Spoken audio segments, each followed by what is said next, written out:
जो राम भक्त है वह राष्ट्र भक्त भी है। जो जितना बड़ा राष्ट्र भक्त है उतना बड़ा राम भक्त है। प्रधानमंत्री मोदी जी प्रखर राष्ट्र भक्त हैं और इसलिए वे प्रखर राम भक्त भी हैं।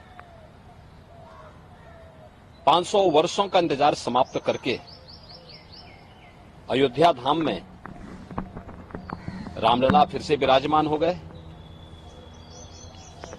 अयोध्या की कायाकल्प हो गई। ये सब मोदी जी के नेतृत्व में, उनके मार्गदर्शन में ही संभव हो पाया। स्वाभाविक रूप से आज जो नई अयोध्या है, ये नई अयोध्या एक नई गाथा को हम सबके सामने भी प्रस्तुत करती है। और कल प्रधानमंत्री मोदी जी की अयोध्या में उपस्थिति पूरी दुनिया और पूरे देश के राम भक्तों को अभिभूत कर रही थी और इसलिए पूरी अयोध्या वहां उमड़ी थी। लाखों की संख्या में श्रद्धालु जन थे, राम भक्त थे।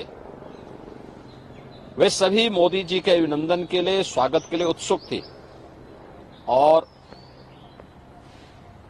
1 लाख से ऊपर देश के भी अलग अलग कोनों से आए हुए श्रद्धालु जन, वे भी मोदी जी का घंटों इंतजार करते किए और फिर मोदी जी का उन्होंने स्वागत किया। तो यह तो मैंने पहले भी कहा कि यह संबंध राष्ट्रभक्त और राम भक्त का है। जो जितना प्रखर राष्ट्रभक्त होगा उतना ही प्रखर राम भक्त होगा और जो जितना राम विरोधी होगा उतना वह राष्ट्र विरोधी होगा।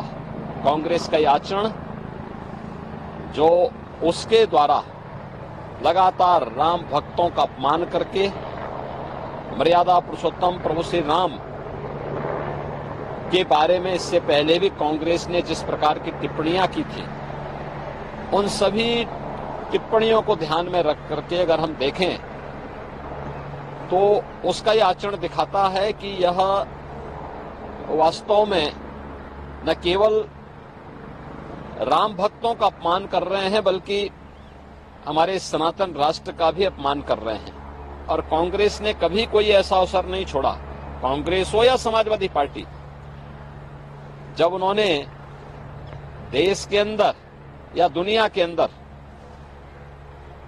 भारत को अपमानित न कराया हो, भारत की सनातन परंपरा, आत्मा भारत के सनातन धर्म को गाली न दी हो। एनडी गठबंधन का ये कैरेक्टर है कि वह भारत की आत्मा सनातन धर्म को गाली देते हैं। वह हर प्रकार के कार्य करने का प्रयास करते हैं जो भारत के बहुसंख्यक समाज जिसमें अपमानित महसूस करे। और यह कांग्रेस का जो आचरण है इंडी गठबंधन से जुड़े हुए घटकों का, चाहे वह कांग्रेस हो, नेशनल कॉन्फ्रेंस हो, समाजवादी पार्टी हो, डीएमके हो, इन सब का जो आचरण है, यह आचरण न केवल निंदनीय है बल्कि देश का हर व्यक्ति, हर राम भक्त और हर राष्ट्र भक्त कांग्रेस के इस आचरण के कारण ही कांग्रेस को रसातल की तरफ धकेल रहा है। सर, हम कह सकते हैं अक्सर इस तरीके के दृश्य सामने आते हैं कि विपक्षी दल हो, खासकर कांग्रेस हो, समाजवादी पार्टी, इनके नेता, बड़े बड़े नेता मंदिरों में जा रहे हैं, लेकिन अगर इनकी एक प्रवक्ता राम हिंदू होने के नाते राम मंदिर चली जाए तो उसके साथ बुरा व्यवहार किया जाए। तो देखिए, मैं क्या कर रहा हूँ ना, कांग्रेस का जो छद्म रूप है, इस छद्म रूप से देश की जनता जनार्दन अच्छी तरह वाकिफ है।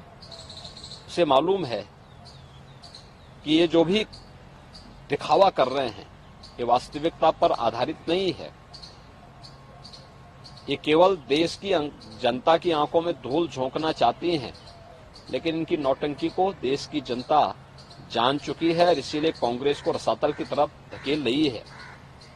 कांग्रेस की एक प्रवक्ता ने कांग्रेस से इसलिए इस्तीफा दिया क्योंकि वो तो छत्तीसगढ़ है, छत्तीसगढ़ तो भगवान राम का ननिहाल है, माता कौशल्या का मायका है और वहां की एक राम भक्त तो किसी भी दल की हो सकती है, वह अगर अयोध्या में रामलला का दर्शन करने के लिए आई थी, इस आधार पर कांग्रेस के नेताओं के द्वारा उनका अपमान किया गया और इससे तंग आकर के उन्होंने कांग्रेस से इस्तीफा दिया, तो ये चीजें दिखती हैं कि कांग्रेस के डीएनए में रामद्रोह है, एसपी के डीएनए में रामद्रोह है, इंडी गठबंधन से जुड़े हुए लोगों के डीएनए में रामद्रोह है। और जो रामद्रोही है, भारत का कोई भी जागरूक नागरिक उसके समर्थन में अपना वोट तो नहीं पोल करेगा। हम कह सकते हैं यूपीए की जो सरकार थी, तो जो राम के अस्तित्व पे इन लोगों ने सवाल खड़े किए थे, आज तक उसी चीज को परिरक्षित करते हैं इनके टाइम टू टाइम। देखो, वह अपने आचरण से मजबूर हैं और हम तो राम भक्तों से और भारत के समस्त नागरिकों से यही अपील करेंगे कि जाके प्रिय न राम वैदेही तजिए ताहि कोटि बैरी सम यद्यपि परम स्नेही। कितना भी आपका वह स्नेही क्यों न हो, अगर वह राम विरोधी आचरण कर रहा है, ये मान के चलिए वो राष्ट्र विरोधी आचरण भी कर रहा है, और इसलिए उसको कितना भी प्रिय क्यों न हो, उसको कोटि बैरी की तरह उसको त्याग दीजिए। यही देश के हित में भी है और राम भक्तों के हित में। हम कह सकते हैं कल तीसरे चरण का मतदान हो रहा है, जनता इस राम कांग्रेस की एक्टिविटीज जो है, देश की जनता अवेयर है और देश की जनता उसके अनुसार अपना निर्णय भी ले रही है।